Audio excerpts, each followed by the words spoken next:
Los Angeles Lakers kinukonsidere si Austin Reeves na i-trade sa Sacramento Kings pagdating ng summer. Pero bago yan may bad news naman sa guard ng Milwaukee Bucks na si Damian Lillard. Na-diagnose kasi ito na may deep vein thrombosis sa kanyang kanang binti. Kaya mawawala muna ito ng walang nakatakdang panahon kung kailan ito makakabalik sa lineup ng Milwaukee Bucks. Sa ngayon si Damian Lillard ay kasalukuyang umiinom ng blood thinning medication.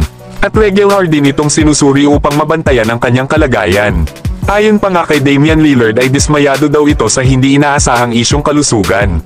Ngunit binigyang diin nito ang kahalagahan ng pagpapahalaga sa kanyang kalusugan at pamilya. Nagpasalamat din si Damian Lillard sa staff ng Milwaukee Bucks para sa kanilang agarang tugon at suporta. Ayon din sa General Manager ng Milwaukee Bucks na si John Horst, na ang kalusugan daw ni Damian Lillard ang pangunahing priority ng kanilang organization. Sinabi nga rin ito na ayon daw sa mga doktor ay maliit daw ang posibilidad na maulit ang ganitong kondisyon. At may pag-asa din ito para sa mabilis na paggaling ni Damian Lillard. Yan nga mga idol ang mga sinabi nitong General Manager ng Milwaukee Bucks sa kondisyon ni Damian Lillard. Sa kasalukuyan ay 3 laro na ang nakaligtaan ng nasabing All-Star guard ng Milwaukee Bucks.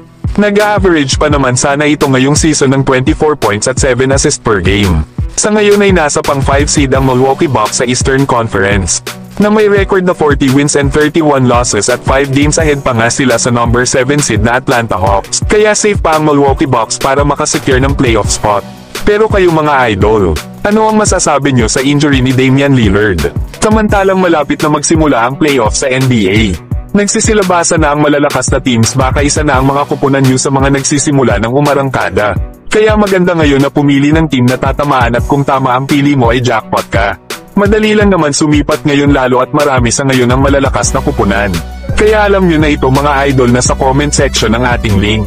Maganda pa naman ngayon ang mga maglalaban. Samantalang Los Angeles Lakers gustong makabuo ng isang bagong Big 3 pagdating ng summer. Ayon pa sa mga report ay pinag-iisipan daw ng Los Angeles Lakers ang isang malaking trade na maaaring baguhin ang kanilang lineup at palakasin ang kanilang chance sa championship. Maaari nga daw sakripisyo ng Lakers ang kanilang batang star na si Austin Reeves para makuha si Domantas Sabonis. Isa nga itong all-star center mula sa Sacramento Kings. Ang hakbang nga na ito ng Lakers ay naglalayong palakasin ang kanilang frontcourt at bumuo ng isang malakas na trio kasama sila LeBron James at Luka Doncic. At para nga makuha ng Lakers si Domantas Sabonis ay kailangan ibigay ng Lakers sila Austin Reeves, Gabe Vincent, Shake Milton at ilang first-round draft picks. Bagamat malaking kawalan para sa Lakers itong si Austin Reeves, ay maaaring maging game changer si Domantas Sabonis para sa Lakers, sa edad nga na 28 years old. Si Sabonis ay nag-average ng 19 points, 14 rebounds at 6 assists per game. Meron nga itong shooting percentage na 66%. Ang kanyang playmaking ability ay bagay na bagay sa style ng laro nila LeBron at Luka Doncic. Bilang isang 2-time All-NBA selection at rebounding champion, ay kilala din si Domantas Sabonis sa isa sa pinakamahusay na passing center sa liga sunod kay Nikola Jokic. Samantalang para naman kay Austin Reeves ay may mahalagang papel daw ito sa tagumpay ng Lakers ngayong season, na may average nga ito ngayon na 18 points at almost 6 assists per game. Ngunit maaaring tingnan ni Rob Pelinka si Domantas Sabonis bilang nawawalang piraso upang gawing paboritong title contender ang Lakers. Pero ang pagdating kasi ni Austin Reeves sa Sacramento Kings ay maaaring maging komplikado sa kanilang kupunan.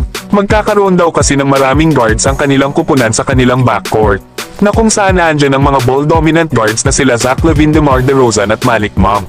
Kaya tingnan natin mga idol kung gagawin nga ba ito ni Rob Pelinka pagdating ng off-season, at kung papaano niya mapapapayag ang Sacramento Kings sa deal na ito.